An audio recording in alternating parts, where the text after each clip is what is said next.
LPL এর league পর্বে সাকিব আল হাসান কেমন পারফরমেন্স করেছেন, ব্যাটিং বোলিং সব কিছুই নিয়ে আপনাদের সঙ্গে আলোচনা করা যাক। বিশেষ করে বোলিং, সাকিব আল হাসানের বোলিংটা সব সময় সহজাত।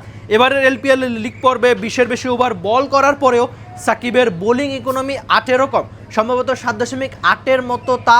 আর সঙ্গে নামের সঙ্গে 8টা উইকেট লিগ পর্বে সাকিবের।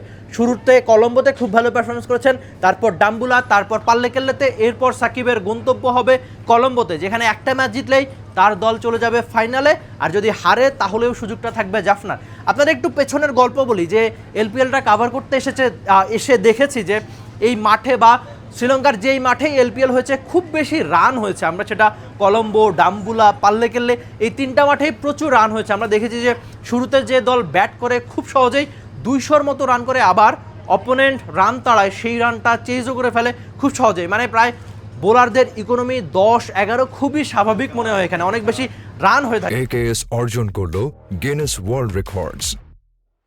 একেএস আপনি ওই আমাদের মিরপুরের মতো না যে 120-150 রানের উইকেট, এখানে প্রায়শই বেশিরভাগ মাঠেই 200 রান, 180 রান খুব সহজেই হয়। সেখানে পুরো লিগ পর্বে সাকিবের ইকোনমি 8-এরও কম থাকা অবশ্যই স্বস্তির। তার নামের সঙ্গে 8টা উইকেট আর ব্যাটিংয়ে 145 স্ট্রাইক রেট, হয়তো তাও স্বস্তির। তবে ব্যাটিংটা একটুখানি আক্ষেপের। তা কেন বলছি, আপনি সাকিবের খেলাটা যদি দেখে থাকেন মনে করতে পারবেন না যে অনেক দিন সাকিবের ব্যাটে 50 নাই, বিশেষ করে প্রায় 1 বছরের মতো হয়ে যায় সাকিবের ব্যাটে 50 নাই। 21টা ম্যাচ, 15টার মতো ইনিংস, এই লম্বা সময় সাকিবের ব্যাটে একটাও 50 নাই।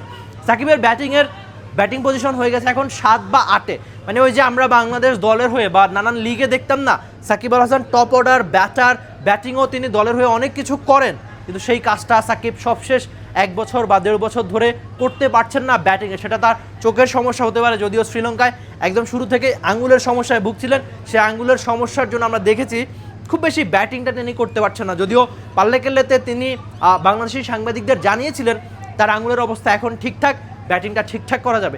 দেখা যাক সেই ঠিকঠাক ব্যাটিং কলম্বোতে তিনি কেমন করতে পারেন, আর টুর্নামেন্ট শেষে এলপিএলের ট্রফিটা তার হাতে উঠে কিনা সেটাও বলে দেবে সময়। আপাতত আপনি জাফনার হয়ে এলপিএলের লিগ পর্বে সাকিবের ব্যাটিং বা বোলিং পারফরমেন্স কেমন দেখেছেন, সব কিছুই আপনি আপনার মন্তব্য অবশ্যই জানিয়ে দেবেন টি স্পোর্টসের কমেন্ট সেকশনে, যেটা আপনার জন্য সবসময় খোলাই থাকে। Rifat Emil, T sports, Sri Lanka. For more updates, subscribe to our YouTube channel and click on the bell icon. Follow us on Facebook and Instagram. Download T-Sports app to enjoy exciting games and highlights. Visit tsports.com.